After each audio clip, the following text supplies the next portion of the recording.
जो टॉपिक हम लोग को करना है बच्चे, उस टॉपिक का नाम है पहचान की राजनीति। ठीक है, यानी लोग राजनीति पहचान के लिए भी करते हैं। ठीक है, अपने पहचान, अपने वर्चस्व के लिए भी लोग क्या करते हैं, कभी कभी राजनीति करनी पड़ती है। ठीक है, वो हर जगह तुम्हें देखने को मिलेगा बच्चे। ऐसा नहीं कि सिर्फ भारत में ही बच्चे पहचान के लिए लोग राजनीति करते हैं। पहचान का मतलब ये होता है कि लोग उस व्यक्ति को उसके व्यवहारों के वजह से जाने, या उस व्यक्ति को उसके व्यक्तित्व के वजह से जाने बच्चे, या उस व्यक्ति के अभिवृत्ति या मनोवृत्तियों के वजह से क्या किया जाए, उसे जाना जाए बच्चे। तो इसको हम लोग क्या बोलते हैं, पहचान बच्चे। हर एक व्यक्ति अपनी पहचान चाहता है। ठीक है, और उसी पहचान के लिए एक तरह से राजनीति की जाती है बच्चे। तो इसीलिए पॉलिटिकल जो प्रोसेस है बच्चे, यानी जो राजनीतिक प्रक्रिया का जो टॉपिक आप लोगों के सिलेबस में रखा गया है बच्चे, वहाँ पे ये समझना है बच्चे कि किस तरह से कोई जाति अपनी पहचान के लिए किस प्रकार से राजनीति करती है, कोई धर्म के आधार पे किस तरह से लोग राजनीति करते हैं। ठीक है, कुछ ऐसे भी लोग मिलेंगे बच्चे, कुछ ऐसे भी समुदाय मिलेंगे तुम्हें जो अपनी संस्कृति के लिए बच्चे एक प्रकार से क्या करते हैं, राजनीति करते हैं बच्चे। और कुछ ऐसे समुदाय मिलेंगे जो सामान्य संहिता के लिए, जो यूनिफॉर्म सिविल कोड है बच्चे, उसके लिए भी कुछ लोग क्या करते हैं, राजनीति करते हैं बच्चे। तो राजनीति पहचान के लिए, कुछ लोग बोलते हैं कि जो राजनीति हो रही है वो कहीं ना कहीं पहचान के लिए की जाती है बच्चे। ठीक है, क्योंकि लोग उन्हें जाने, क्योंकि अगर उन्हें जानेंगे बच्चे तभी वो अपनी आवश्यकताओं की पूर्ति कर सकते हैं, अपनी इच्छाओं की पूर्ति कर सकते हैं बच्चे। तो उसमें सबसे पहले एक हमें डिफिनीशंस स्टेटमेंट देखना होता है बच्चे। वो प्रोफेसर अतुल कोहली ने ये एक स्टेटमेंट दिया है बच्चे, जिसमें उन्होंने बताया कि स्वतंत्रता के बाद भारत में एक अत्यधिक लोकतांत्रिक राजनीतिक प्रणाली को अपनाया गया, जो कि पाश्चात्य लोकतांत्रिक मूल्यों का समावेश किया गया है बच्चे। तो जो हमारे यहाँ का राजनीतिक प्रणाली है बच्चे, जिस राजनीतिक प्रणाली को तुम लोग क्या बोलते हो, लोकतांत्रिक राजनीतिक प्रणाली बोलते हो। लोकतांत्रिक राजनीतिक प्रणाली क्या होती है, कोई बताएगा? हेलो, आवाज आ रही है ना आप लोगों को मेरी? सभी लोगों को आवाज आ रही है बच्चे? कोई ये बताएगा कि लोकतांत्रिक राजनीतिक प्रणाली क्या होती है बच्चे, या लोकतंत्र क्या होता है? चलो यही बता दो तुम लोग। ठीक है, यानी जनता के लिए, जनता के द्वारा। ठीक है ना, तो उसको हम लोग तो मान लो कि लोकतंत्र बोलते हैं बच्चे। तो हमारा जो लोकतांत्रिक राजनीतिक प्रणाली है बच्चे, इसमें क्या होता है कि जनता के द्वारा जो चुने हुए प्रतिनिधि हैं बच्चे, वो क्या करते हैं, शासन करते हैं।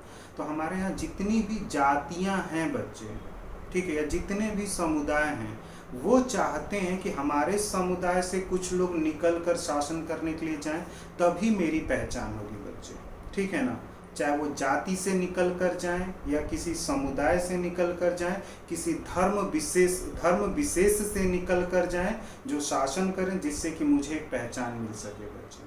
ठीक है, और जो राजनीतिक मूल्य, मतलब लोकतंत्र ही बच्चे, का लोकतंत्र जो है बच्चे, वो एक प्रकार का तुम बोल सकते हो बच्चे कि लोकतंत्र एक प्रकार का साधन है जो स्वतंत्रता को क्या कर सकता है, स्थापित कर सकता है। लोकतंत्र एक साधन है जो स्वतंत्रता को स्थापित कर सकता है, और लोकतंत्र ही बच्चे एक ऐसा आधार है जो लोगों को अभिव्यक्ति करने का अधिकार दे सकता है बच्चे। वरना दूसरा कोई भी ऐसी प्रणाली नहीं है जहाँ पे लोगों के पास स्वतंत्रता मिल सके। जैसे एग्जाम्पल के रूप में, तुम लोकतांत्रिक देश में रहते हो तो तुम्हें प्रधानमंत्री की आलोचना करने का अधिकार है, किसी व्यक्ति विशेष की आलोचना करने का अधिकार है, अपने दोस्त का विरोध करने का अधिकार है, अपने विचार और अपने मत रखने का अधिकार है बच्चे। क्योंकि भारत जो है वो राजनीतिक प्रणाली में लोकतंत्र को क्या करता है, अपनाता है बच्चे। जो पाश्चात्य लोकतंत्र है बच्चे, सेम इसी प्रकार का है बच्चे, जो भारत में तुम्हें दिखता है। वहां पर भी लोगों को सरकार की आलोचना करने का अधिकार दिया गया है, सरकार के नीतियों के खिलाफ बच्चे धरना प्रदर्शन करने का अधिकार वहां पे भी दिया जाता है। तो जो अतुल कोहली थे बच्चे, उन्होंने ये बात सही बोली थी कि जो भारतीय राजनीतिक प्रणाली है बच्चे, वो कहीं ना कहीं पाश्चात्य लोकतांत्रिक मूल्यों से क्या है, प्रभावित है बच्चे। ये सीधा स्टेटमेंट पेपर में देगा और तुमसे पूछ सकता है कि ये स्टेटमेंट किसके द्वारा दिया गया है बच्चे। आई बात समझ में? दूसरी चीजें जो ध्यान में रखनी है बच्चे, लोकतंत्र में एक तो स्वतंत्रता को महत्व दिया जाता है, विचार और मत को महत्व दिया जाता है, और तीसरा जो लोकतंत्र में सबसे अधिक महत्व दिया जाता है वो व्यक्ति को महत्व दिया जाता है बच्चे।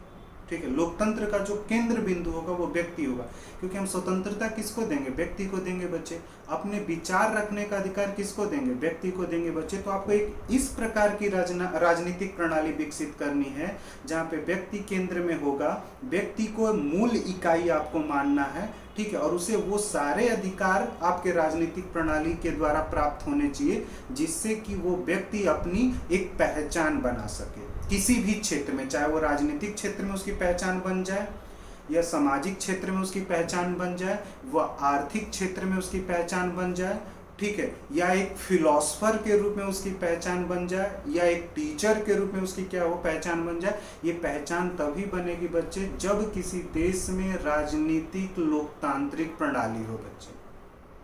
आई बात समझ में?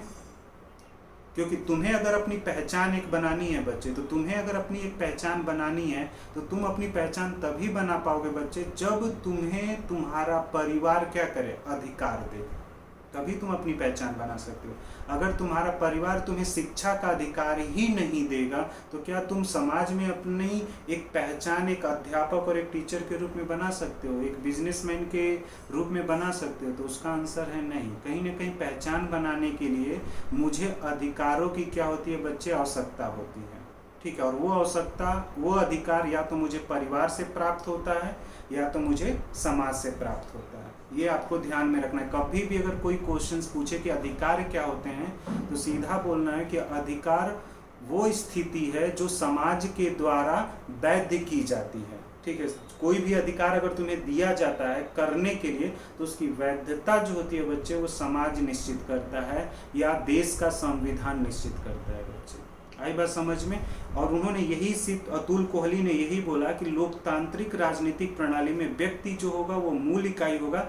जाति, धर्म, लिंग, प्रजाति, मूल वंश और जन्म के आधार पे भेदभाव को एक प्रकार से क्या किया गया है? प्रतिबंधित किया गया है बच्चे। व्यक्ति महत्वपूर्ण है, व्यक्ति की जाति महत्वपूर्ण नहीं है, व्यक्ति का धर्म महत्वपूर्ण नहीं है, व्यक्ति किस प्रजाति से आता है वो महत्वपूर्ण नहीं है, ठीक है, व्यक्ति का जन्म कहाँ पे हुआ वो भी महत्वपूर्ण नहीं है।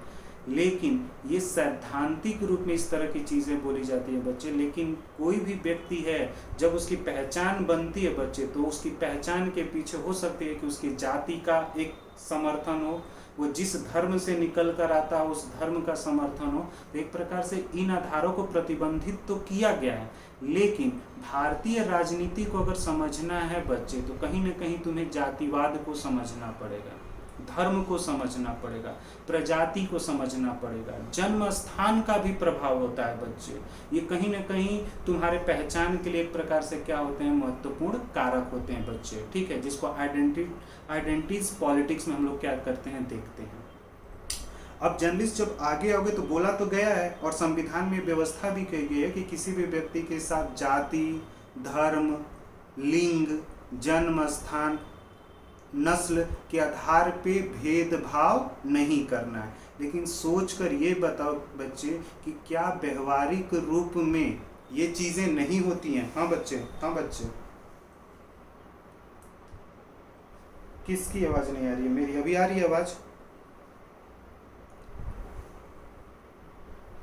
ठीक है, चल मैं ये बोल रहा था बच्चे, ठीक है, कि जो जहाँ पर भी लोकतांत्रिक राजनीतिक प्रणाली होती है बच्चे वहाँ पे व्यक्ति को केंद्र बनाया जाता है, ध्यान में रखना, ठीक है ना। व्यक्ति जो होगा वो केंद्र में होगा और व्यक्ति को ही केंद्र बनाकर उसे क्या करने होते हैं? एक प्रकार से आपको अधिकार देने होते हैं बच्चे। जो भी अधिकार होते हैं वो व्यक्ति को केंद्र बनाकर अधिकार देने होते हैं। संविधान तो ये बोलता है बच्चे कि किसी भी व्यक्ति के साथ जाति के आधार पर भेदभाव नहीं होना चाहिए, धर्म के आधार पर भेदभाव नहीं होना चाहिए, लिंग के आधार पर भेदभाव नहीं होना चाहिए, जन्म स्थान के आधार पर भेदभाव नहीं होना चाहिए, नस्ल के आधार पर भेदभाव नहीं होने चाहिए। क्या जो चीज़ें संविधान में लिखी गई हैं बच्चे क्या व्यवहारिक रूप में वही दिखती हैं या व्यवहारिक रूप में अलग दिखती हैं और सैद्धांतिक रूप में क्या होती हैं? अलग दिखती हैं।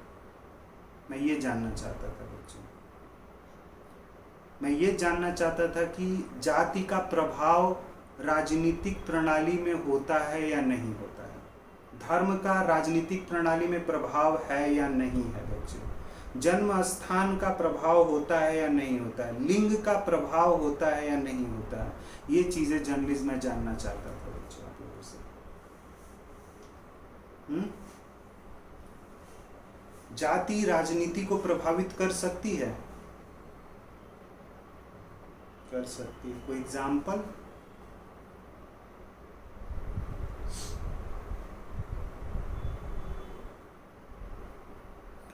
ठीक है, जैसे वो आपको चुनाव में दिख जाएगा बच्चे। ठीक है, अगर मान लेते हैं कि एक यादव समुदाय है बच्चे, और यादव समुदाय से अगर कोई प्रतिनिधि खड़ा होता है चुनाव के लिए बच्चे, तो सिंपल सा एक धारणा ये बनती है कि जो यादव समुदाय का प्रतिनिधित्व करने वाला लीडर है बच्चे, कम से कम उसे यादवों का तो वोट मिलेगा ही मिलेगा बच्चे।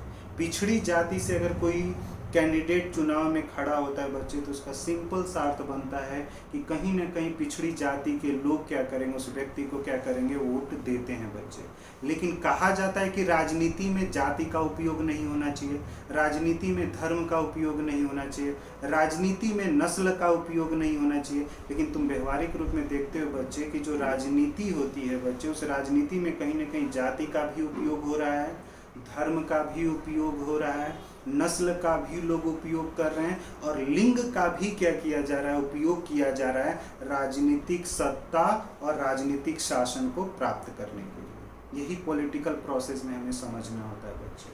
सिर्फ इस तरह से अगर राजनीति को देखोगे तो समझ में नहीं आएगा बच्चे। तुम्हें ये सोचना पड़ेगा बच्चे कि जैसे भारतीय जनता पार्टी है बच्चे, तो भारतीय जनता पार्टी जो है बच्चे, इस भारतीय जनता पार्टी को किस जाति के लोग वोट करते हैं, और उसमें भी किस जाति के लोगों की वोट संख्या जो है वो ज़्यादा है और किस लोगों की वोट संख्या क्या है, कम है।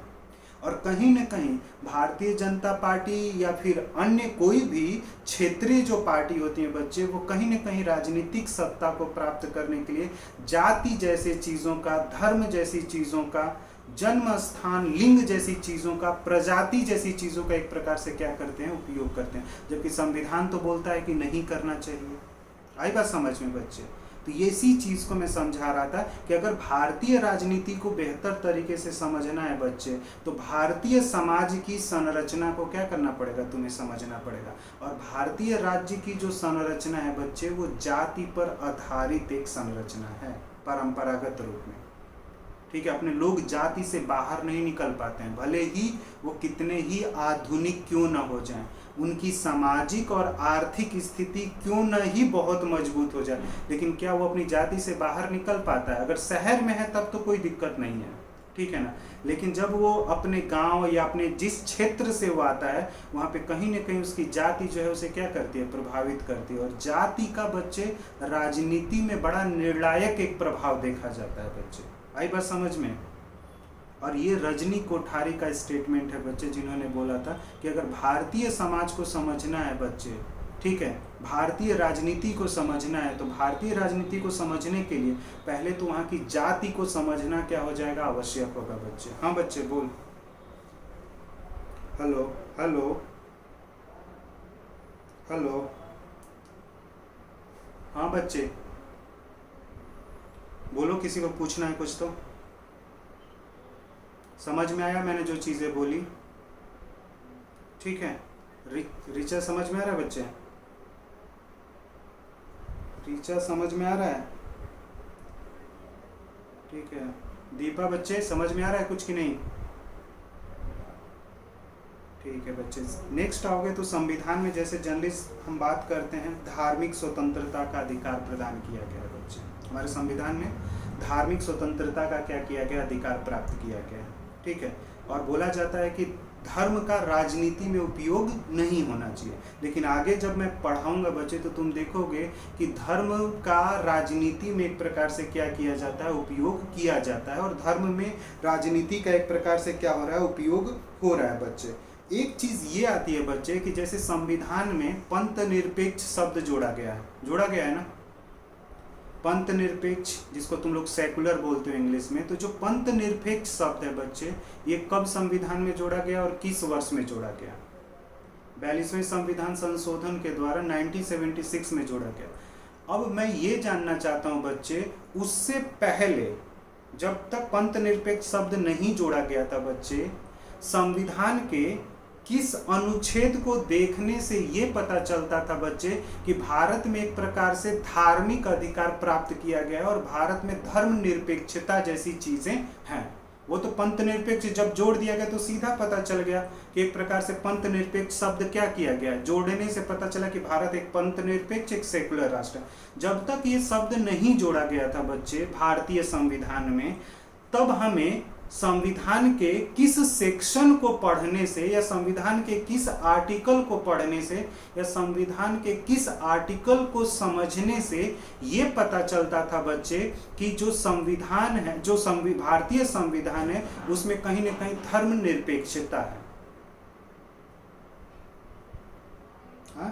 15 में कहाँ लिखा? 15 में तो नहीं, 15 में तो बस प्रतिबंध जो व्यक्ति के साथ जाति के आधार, धर्म के आधार, लिंग के आधार पे, प्रजाति के आधार पे, जन्म स्थान के आधार पे भेदभाव नहीं होना चाहिए बच्चे, ये लिखा गया। जो पहली लाइन बताया हूँ बच्चे, जो व्यक्ति को, जो नीचे आओगे, व्यक्ति को मूल इकाई माना गया, जाति, धर्म, लिंग, प्रजाति, मूल वंश एवं जन्म स्थान इत्यादि के आधार पर भेदभाव को प्रतिबंधित किया गया है। ये संविधान के अनुच्छेद 15 में है बच्चे। मैं ये जानना चाहता था कि जब 1976 में सेकुलर शब्द जोड़ा जा रहा है, पंथ निरपेक्ष शब्द जोड़ा जा रहा है, उससे पहले से ही बोला जा रहा है कि भारत जो है, भारत में जितने भी समुदाय रह रहे हैं उन सभी समुदायों के पास धार्मिक स्वतंत्रता का अधिकार है बच्चे। ये किस अनुच्छेद को पढ़ने से पता चलता है बच्चे? हाँ बोल। हाँ, 25 से जो 28 है बच्चे ना, उसको पढ़ने से पता चलता था कि भारत जो है वो एक धर्मनिरपेक्ष राज्य है बच्चे। आई बात समझ में? एक धर्मनिरपेक्ष राज्य, यानी राज्य का कि राज्य जो है वो धर्म का कभी भी दुरुपयोग नहीं करेगा। राज्य जो है वो किसी भी धर्म को समर्थन नहीं करेगा। राज्य के लिए सभी धर्म क्या है? एक समान है बच्चे। ये अनुच्छेद 25 से 28 को जब देखा जाता था संविधान में, उसी से पता चलता था बच्चे कि भारत जो है वो एक धर्मनिरपेक्ष राज्य है, जो सभी भारत में रहने वाले समुदाय के लोगों को एक प्रकार से क्या करता है? धर्म की स्वतंत्रता देता है बच्चे। आई बात समझ में? क्लियर हुआ?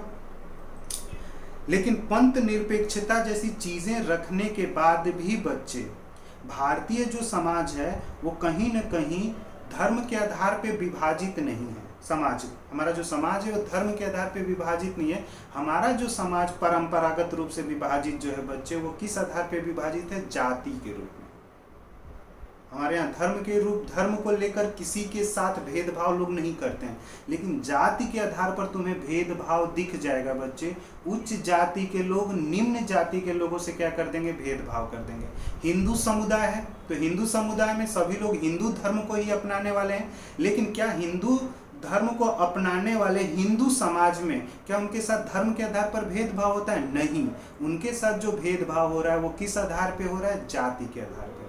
इसीलिए अगर भारतीय राजनीति को समझना है बच्चे, तो धर्म को तो साइड रखिए, पहले सबसे पहले आपको जाति को समझना पड़ेगा, क्योंकि भारतीय जो समाज की संरचना है बच्चे, वो किस पर आधारित है? जाति पर आधारित है। तो पूरी भारतीय राजनीति को अगर तुम कभी अध्ययन कर रहे हो ना बच्चे, तो जाति को भी कभी केंद्र बना लेना कि एक बार ये देखना कि अच्छा चलो बीजेपी को देखते हैं। बीजेपी जैसे एनडीए है, जैसे एनडीए ने अभी केंद्र में सरकार बना रखा है, ठीक है, नेशनल डेमोक्रेटिक अलायंस ने, एनडीए की शासन है। अब ये तुम्हें एक बार चेक करना है अध्ययन करते समय कि जो एनडीए है बच्चे, ठीक है, इसमें बहुत सारे दल हैं जो भारतीय जनता पार्टी के विचारधारों से क्या करते हैं? समर्थन करते हैं। उन्हीं का एक प्रकार का ये दल है। तो इस दल में वोट करने वालों में बड़ी जाति का कितना प्रतिशत है, छोटी जातियों का कितना प्रतिशत है, और मुस्लिम जातियों का कितना प्रतिशत है बच्चे? सिख जाति जो है, सिख समुदाय जो है, उसका कितना है? जैनिज, बौद्धिस्ट और ईसाई, इनका कितना प्रतिशत है बच्चे? इन सभी को क्या करना है, तुम्हें एक बार अध्ययन का केंद्र बनाना चाहिए। तो जब सिख समुदाय में भी जाओगे बच्चे तो वहां पर भी उच्च जाति होती है। तो उच्च जाति जो है वो किस दल को अपना वोट करते हैं, इसके आधार पर तुम पूरे भारतीय राजनीति को क्या कर सकते हो, समझ सकते हो। तो रजनी कोठारी ने बच्चे यही बोला था कि अगर भारतीय राजनीति को हमें समझना है तो जाति को हमें क्या करना चाहिए, केंद्र बनाना चाहिए, न कि वर्ग को। जाति को केंद्र बनाकर पूरे भारतीय राजनीति को आप क्या करें, समझने की कोशिश करें। जैसे देश जब आजाद हुआ था बच्चे, तो भारतीय शासन में ब्राह्मण जाति जो था वही ज्यादा से ज्यादा क्या कर रहा था, शासन कर रहा था। ज्यादा से ज्यादा चीजों पे ब्राह्मण जाति या उच्च जाति के लोगों का एक प्रकार से क्या था, नियंत्रण था बच्चे। लेकिन धीरे धीरे ब्राह्मण जाति से शासन जो था वो निचली जाति के तरफ क्या हुआ, स्थानांतरित हुआ बच्चे, ट्रांसफर हुआ। तो ऐसे क्या कारण हुए बच्चे कि निचली जाति के तरफ क्या हो गया, पावर जो है वो धीरे धीरे ट्रांसफर होनी शुरू हुई बच्चे। तो जाति का जो है बच्चे वो राजनीति में बहुत बड़ा क्या होता है, रोल होता है बच्चे। जब नेक्स्ट बुलेट देखोगे बच्चे, वहां लिखा गया है कि व्यवहारिक राजनीति में भारतीय शासन के आरंभिक दशकों में राजनीतिक सत्ता पर ब्राह्मणों, कायस्थ और बनियों का प्रभुत्व था। भारतीय समाज की मूल संरचना जो है वो किस पर आधारित है, जाति पर आधारित है बच्चे। और जाति पे पूरी, मतलब अगर तुमसे पूछा जाए कि भारतीय समाज की संरचना का आधार बताइए क्या है, तो तुम्हें वहां पे ऑप्शन में जाति देखना पड़ेगा, वर्ग मत टिक कर देना। आई बात समझ में।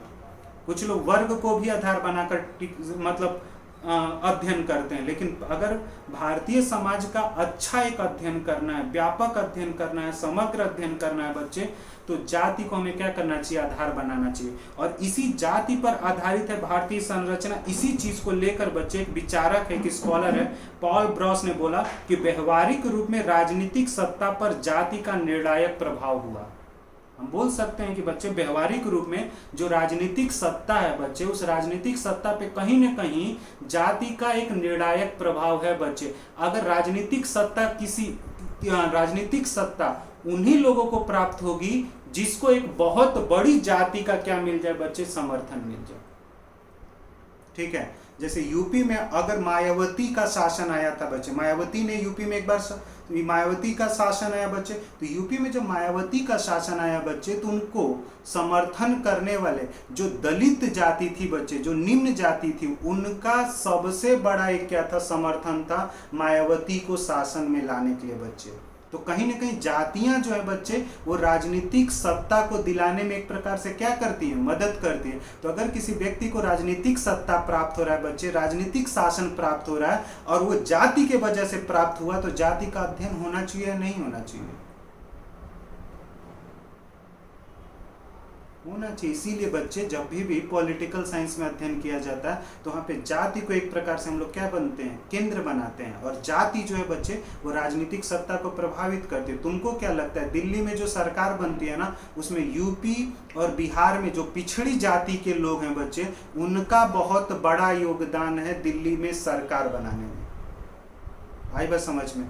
अगर आम आदमी पार्टीज का करोगे ना सर्वे कि आम आदमी पार्टीज ने दिल्ली में सरकार बनाया, तो उसको वोट करने वाले सबसे अधिक संख्या में कौन लोग थे, अगर तुम्हें गैस ही करना हो तो कौन लोगों ने वोट किया होगा, बड़ी जाति के लोगों ने, जो खास तौर से इलीट क्लास है हमारी सोसाइटी में, जिसका खुद का बिजनेस है, सरकारी नौकरी कर रहा है, एमएनसीज कंपनी में नौकरी कर रहा है, या फिर वो लोग जो झुग्गी झोपड़ियों में रह रहे हैं, ऑटो रिक्शा चलाने वाले लोग हैं, जिनकी आर्थिक स्थिति निम्न है, उन लोगों ने वोट किया है, या फिर जो बड़ी जाति है जिसका लिविंग ऑफ स्टैंडर्ड बेहतर है, उन्होंने वोट किया था,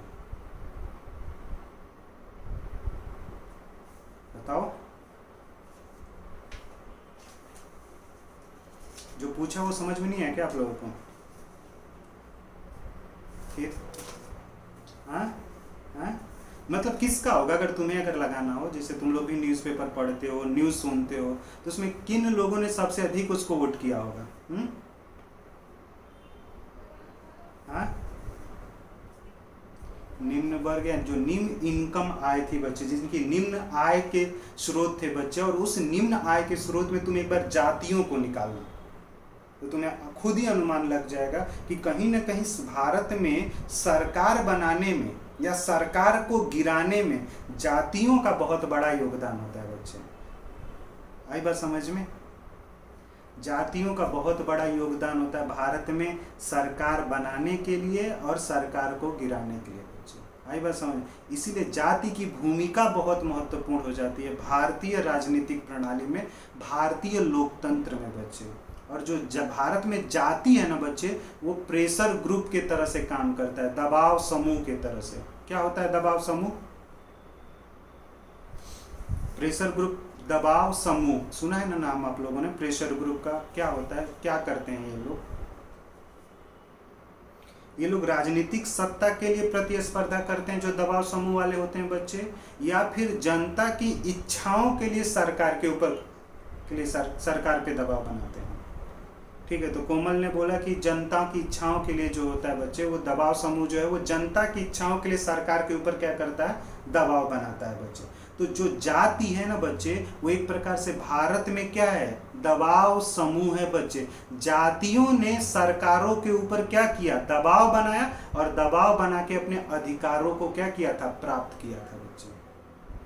ठीक है, अदर बैकवर्ड कास्ट है, अदर बैकवर्ड कास्ट है ना, ओबीसी है बच्चे, शेड्यूल कास्ट है, शेड्यूल ट्राइब्स, इसमें जातियां आती हैं।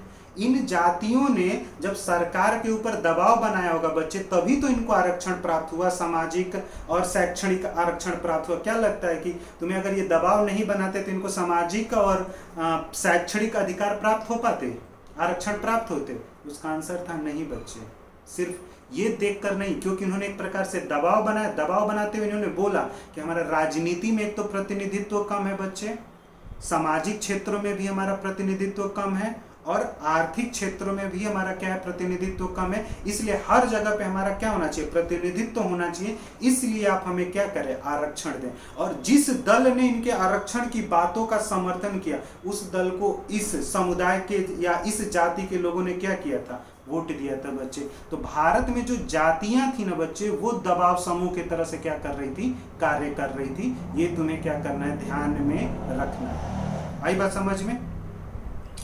दूसरी चीज़ है, जब पेज नंबर 2 पे आओगे बच्चे, वहाँ जवाहरलाल नेहरू का स्टेटमेंट है बच्चे।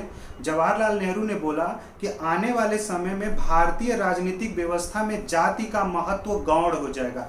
गौण का मतलब भारतीय जो राजनीतिक व्यवस्था है, भारतीय जो राजनीतिक व्यवस्था है बच्चे, वहाँ पे जो जाति है ना, उसका महत्व जो है वो पूरी तरह से क्या हो जाएगा, समाप्त हो जाएगा।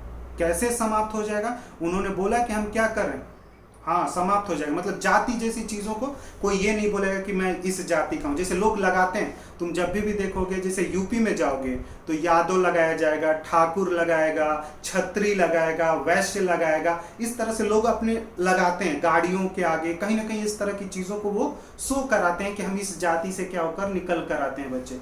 नेहरू ने ये बोला था कि भारतीय राजनीतिक व्यवस्था में जाति जैसी चीज़ें जो है वो क्या हो जाएंगी, समाप्त हो जाएंगी। और उन्होंने बोला कैसे समाप्त होंगी, क्योंकि देश में सामाजिक और औद्योगिक क्रमिक क्या किया जा रहा है, विकास किया जा रहा है। जैसे ही औद्योगिक विकास होगा बच्चे, वैसे ही सामाजिक विकास होगा, और जैसे ही लोगों का सामाजिक विकास होगा, वैसे ही लोग क्या करेंगे, अपने जाति को छोड़ देंगे। जाति जैसी चीजों को लेकर वो क्या करेंगे, किसी भी अधिकार की मांग नहीं करेंगे।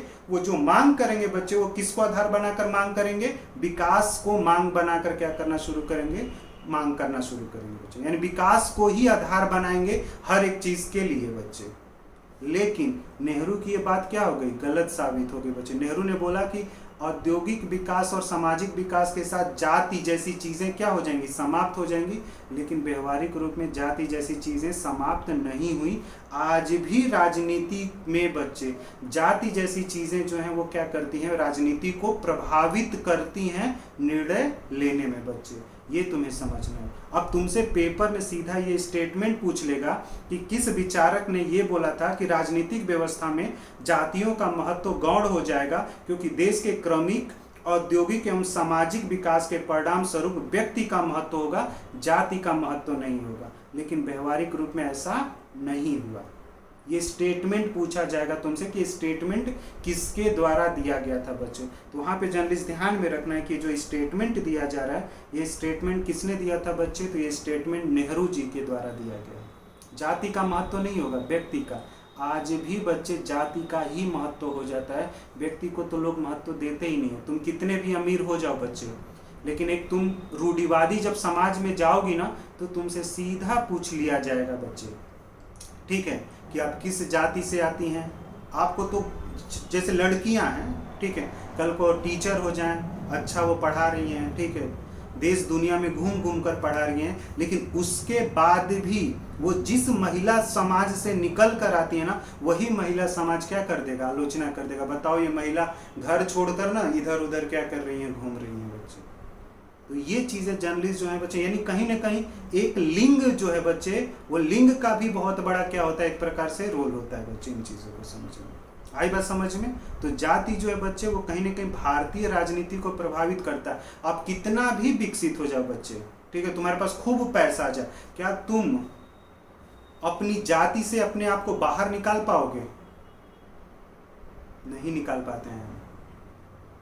यही चीज है। तो कहीं ना कहीं जाति जो है वो हर समय आपको क्या करता है बच्चे, प्रभावित करता है। यही चीजें रजनी कोठारी ने बच्चे बोला था। तो तुमसे सीधा नेहरू का स्टेटमेंट पेपर में पूछ सकता है बच्चे। और जाति जो है वो किस तरह से राजनीति को प्रभावित कर रहा है, ये समझ में अब तुम्हें आना शुरू हो गया होगा बच्चे, कि किसी भी अगर कहीं भी कोई भी सरकार बन रहा है बच्चे, तो उस सरकार में कोई न कोई किसी न किसी जाति का बहुत बड़ा योगदान होगा उसको वहां पे सरकार बनाने में। अगर वो जाति उसको बहुत बड़ा समर्थन कर रही है उस सरकार को बच्चे, तो उस सरकार से उस जाति को कुछ न कुछ क्या होने वाला है, प्राप्त होने वाला है बच्चे। अभी तुम लोगों ने सुना होगा, जैसे हमारे यहाँ आरक्षण है, ओबीसी को 27%, शेड्यूल कास्ट को 15% और 7.5% जो रिजर्वेशन है वो शेड्यूल ट्राइब्स को। लेकिन अभी सरकार ने 10% जो है वो जनरल कैटेगरी में आर्थिक रूप से बच्चे, जो आर्थिक रूप से पिछड़े हुए लोग हैं, उन्हें क्या किया गया है, 10% का आरक्षण दिया गया। वो 10% का आरक्षण क्यों दिया गया है बच्चे? कहीं ना कहीं वो आरक्षण इसलिए दिया जा रहा है क्योंकि मुझे राजनीतिक सत्ता प्राप्त करने में दिक्कत ना हो। और उस 10% में जो लोग आएंगे बच्चे, वो कोई ना कोई जाति ही आएगी भारत की। भाई 10% का जब आरक्षण देते हैं, ओबीसी में एक लिस्ट बनती है ना, कि जैसे यादव हो गए, गुज्जर हो गए, जाट हो गए, अब ठीक है चौधरी हो गए, इनको हम लोग क्या करेंगे, ओबीसी के लिस्ट में रखेंगे और इन्हें आरक्षण प्राप्त होगा। तो जो जनरल कैटेगरी का 10% का जो आरक्षण है बच्चे, उसकी भी तो एक लिस्ट बनी होगी और उसमें भी तो जातियां आ रही होंगी। तो जिस जाति को 10% आरक्षण का लाभ प्राप्त होगा बच्चे, और जिस सरकार के वजह से उसे 10% आरक्षण का लाभ प्राप्त हो रहा है, क्या वो उस सरकार को आने वाले चुनाव में मत करेगा या नहीं करेगा? यही तो बच्चे मैं समझा रहा हूं कि भारत में जाति जो है वो राजनीति को क्या करती है, प्रभावित करती है। कुछ लोग ये बोलते हैं कि भारत में जातिवाद है। भारत में जातिवाद नहीं है, भारत में जाति का राजनीतिकरण हो गया है, ये बोला जाता है। कुछ लोग क्या बोलते हैं कि भारत में बहुत जातिवाद है। जातिवाद नहीं है, कोई जातिवाद नहीं करता है बच्चे। भारत में जो है वो एक प्रकार से जाति का क्या हो रहा है, राजनीतिकरण हो रहा है। जो जातियां अपने आप को ठीक ठाक स्थिति में रख रही हैं बच्चे, वो राजनीतिकरण करके अपने उद्देश्यों को क्या कर रही हैं, प्राप्त कर रही हैं धीरे धीरे बच्चे। आई बात समझ में बच्चे?